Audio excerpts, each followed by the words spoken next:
Hello साथियों, नमस्कार। Welcome to G chills. मैं हूं रजनीश। हाल ही में रूस ने म्यांमार को भारी संख्या में फाइटर जेट्स की आपूर्ति की है। ये फाइटर जेट्स म्यांमार के अंदर ही नहीं बल्कि उसके पड़ोसियों में भी खौफ का माहौल पैदा कर सकते हैं। सोचिए, बांग्लादेश जहां इस वक्त अमेरिका समर्थित यूनुस सरकार सत्ता में है, वहां अमेरिका की मंशा को बढ़ावा देने में जुटी हुई है। अब स्थिति ये बन रही है कि भारत, म्यांमार और रूस मिलकर बांग्लादेश के लिए चुनौती खड़ी कर सकते हैं। आप सभी ने न्यूज में देखा होगा, म्यांमार की विद्रोही गुट अराकान आर्मी ने हाल ही में बांग्लादेश बॉर्डर पर तहलका मचा दिया था। इस गुट ने लगभग 270 किलोमीटर का क्षेत्र अपने नियंत्रण में ले लिया है और आप जानते हैं, अराकान आर्मी को चीन से फंडिंग मिल रही है। इसके साथ ही बांग्लादेश ने हाल ही में भारत के मौसम विभाग को नजरअंदाज कर ऐसा कदम उठाया है जिसे हम जिस थाली में खाया उसी में छेद कह सकते हैं। वहीं मित्रों, एक रिपोर्ट में खुलासा हुआ है कि चीन ने फाइटर जेट और हवाई युद्ध में अमेरिका को पीछे छोड़ दिया है। इन सभी डेवलपमेंट पर विस्तार से चर्चा करेंगे। तो देखिए दोस्तों, म्यांमार की सेना ने अब आसमान से कहर बरपाना नया हथियार हासिल कर लिया है। रूस ने अपने खतरनाक सुखोई Su-30 SME लड़ाकू विमानों की पूरी खेप म्यांमार को सौंप दी है। 2018 में हुई $400 मिलियन की इस डील के तहत म्यांमार की जुंटा सरकार ने इन विमानों को हासिल किया है। ये विमान अब विद्रोहियों और विरोधियों पर दहशत का नया अध्याय लिखने वाले हैं। इसके साथ ही ये विमान अब बांग्लादेश के लिए भी नया खतरा पैदा कर सकते हैं। हालांकि एक दुखद बात यह है कि 2021 के तख्तापलट के बाद से म्यांमार की मौजूदा जुंटा सरकार ने स्कूलों, अस्पतालों और धार्मिक स्थलों पर बमबारी करके अपनी ताकत का प्रदर्शन किया है। 2024 में अब तक 1639 हवाई हमलों में 814 लोग अपनी जान गंवा चुके हैं और अब सुखोई विमानों की ताकत से अभियान और तेज हो सकता है।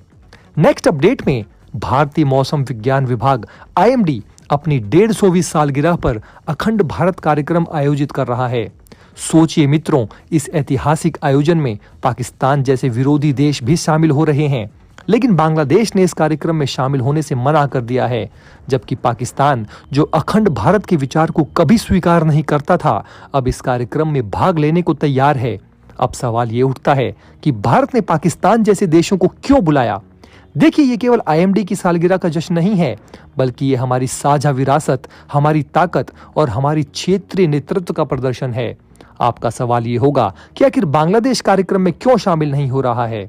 तो अब वजह ये सुनिए कि उनका कहना है कि सरकार ने गैर जरूरी विदेशी यात्राओं पर प्रतिबंध लगाया है, लेकिन पाकिस्तान जैसे देश जो हर समय भारत पर सवाल उठाते रहते हैं, वो इस आयोजन में भाग ले रहे हैं।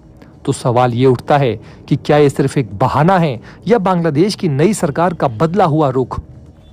देखिए, हमें ये नहीं भूलना चाहिए कि बांग्लादेश सीमा पर लगातार गलत हरकतें कर रहा है। कभी ड्रोन तैनात करता है, कभी हमारे सीमा के अंदर घुसने की कोशिश करता है, यहाँ तक कि गलत नक्शे जारी करके भारत के हिस्सों को बांग्लादेश का हिस्सा दिखाने की कोशिश की जा रही है। याद रखिए, IMD की स्थापना 1875 में विनाशकारी चक्रवात और अकाल की त्रासदियों के बाद हुई थी। इसने भारत, पाकिस्तान और बांग्लादेश जैसे देशों में कई निर्दोष लोगों की जान बचाए हैं। तब से मौसम विज्ञान और तकनीकी नवाचार में ध्वजवाहक बना हुआ है। जो कभी टेलीग्राम से संदेश भेजता था, आज वैश्विक स्तर पर मौसम की जानकारी साझा करने में अग्रणी है। और पाकिस्तान या बांग्लादेश जैसे देश चाहे कितनी भी नकारात्मक सोच रखें, हमारी कूटनीति और हमारी विरासत का मुकाबला नहीं कर सकते। अब मैं आपको एक ऐसी रिपोर्ट के बारे में बताना चाहता हूं जो वैश्विक ताकतों के बदलते समीकरणों को दर्शाती है। हडसन इंस्टीट्यूट की एक नई रिपोर्ट के अनुसार चीन ने अपने एयरफोर्स और हवाई अड्डों को इतना मजबूत कर लिया है कि वो अमेरिकी एयरबेस को चुनौती देने की स्थिति में आ गया है। सोचिए, चीन ने एक राष्ट्रव्यापी व्यवस्थित अभियान चलाकर अपने हवाई अड्डों की किलेबंदी की है। कठोर विमान शेल्टर्स की संख्या 370 से बढ़कर 800 से ज्यादा हो गई है, जबकि गैर कठोर शेल्टर्स की संख्या 2300 के पार पहुंच चुकी है। कुल मिलाकर चीन के पास अब 3100 से ज्यादा विमान शेल्टर्स हैं, जो युद्ध के दौरान उसके फाइटर जेट्स को सुरक्षित रख सकते हैं।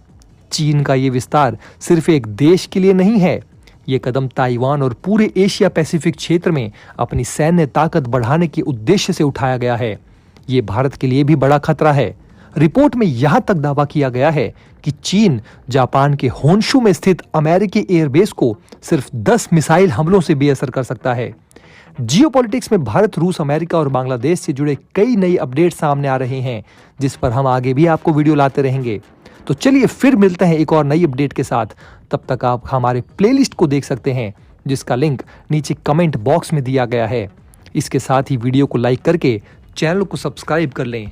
धन्यवाद।